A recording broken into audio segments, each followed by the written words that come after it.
قرآن مجید فرقان حمید نے جگہ جگہ ان لوگوں کا تذکرہ فرمایا ہے جنہوں نے حقیقی معنوں میں ایمان لانے کے بعد اعمال صالحہ کیے۔ ان کی زندگیوں کی پوری تصویر، ان کے نظریات کیا رہے، افکار کیا رہے، خیالات کیا رہے، وہ تصوراتی طور پر کس دنیا میں رہے۔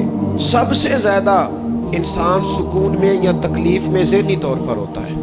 ذہنی طور پر اگر وہ سکون میں ہے، اطمینان میں ہے، تو اس کا مطلب ہے وہ ہر لحاظ سے سکون میں ہے، اور اگر ذہنی طور پر وہ بے سکون ہے تو ساری سہولیات کے باوجود وہ تکلیف میں ہے۔ اللہ تعالیٰ نے اپنے ان بندوں کی صفات کا خود ذکر فرمایا۔ قرآن مجید دیکھیے گا، فرمایا ان الذین آمنوا وعملوا الصالحات، وہ لوگ جو ایمان لائے اور انہوں نے نیک اعمال کیے، اولئک ھم خیر البریہ، فرمایا یہ تمام مخلوق سے بہتر لوگ ہیں۔ جزاؤہم عند ربہم، یہ لفظ ہی بہت زیادہ ہے، اگر مزید آگے کچھ نہ بھی بیان کیا جائے تو یہ جملے بہت زیادہ ہیں۔ فرمایا وہ جو ایمان لانے کے بعد اچھے عمل کریں وہ ساری مخلوق سے بہتر ہیں۔ جزاؤہم عند ربہم، ان کی جزا ان کے رب کے پاس ہے، اللہ کے پاس ان کی جزا ہے۔ کیا؟ جنات عدن تجری من تحتها الانہار، ان کے لیے رہنے کے لیے باغ ہیں، جنتیں ہیں جن کے نیچے نہریں بہہ رہی ہیں۔ اور فرمایا ایسا نہیں ہے کہ یہ انعام انہیں عارضی طور پر دیا جائے گا، خالدین فیہا ابدا، وہ اس میں ہمیشہ رہیں گے، ہمیشہ کے لیے اللہ انہیں یہ انعام عطا کرے گا۔ اور ان کی ذہنی کیفیت کیا ہے؟ یہ ایک اہم نقطہ ہے جہاں بہت ساری دنیا الجھی ہوئی ہے اور قرآن پاک سلجھاتا ہے۔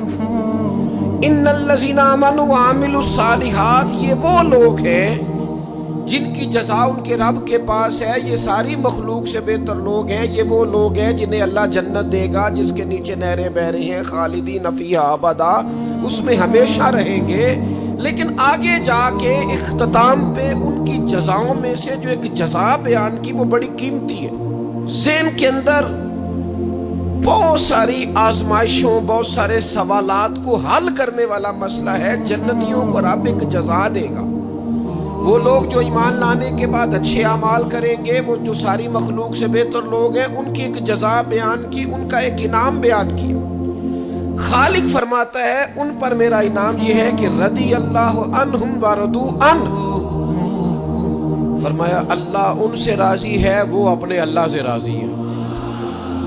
بڑی سونی زندگی ہے، راضی خوشی زندگی گزار رہے ہیں، بڑے خوبصورت لوگ ہیں، مقام تسلیم و رضا پہ ہیں، وہ نہ خوشی خوشی۔ حضرت امام غزالی رحمۃ اللہ علیہ فرمایا کرتے تھے اللہ تو بڑا کریم ہے، راضی ہو جاتا ہے، اصل تو بندے کا راضی ہونا ہے، جو راضی ہوتا ہی نہیں، ایک چیز دے دو تو ایک اور مانگتا ہے، ایک ڈیمانڈ پوری کرو تو ایک اور ڈیمانڈ کر دیتا ہے۔